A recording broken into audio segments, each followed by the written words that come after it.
সংসারের অনেক চাপের ক্ষেত্রে আবার রোদও পড়েছে, ভাড়াও পাচ্ছি না নিয়মিত, আবার হাল খাতাও এসেছে, কিস্তিও এসেছে, কি যে করি। উফ।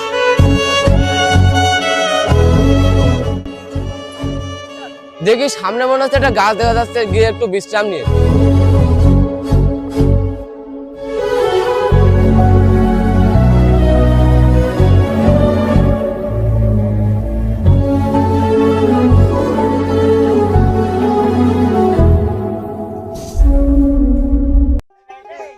দেখি এই কলে থেকে একটু পানি খেয়ে শরীরটা ঠান্ডা করে নি।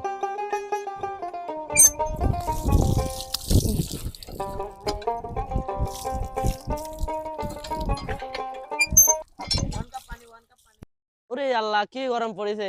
এর ভিতর গাড়ি ডাউন নষ্ট হয়ে গেল। দেখি সামনে একটা ভ্যান, ওই ভ্যানে উঠে আজকে অফিসে যাওয়া লাগবে।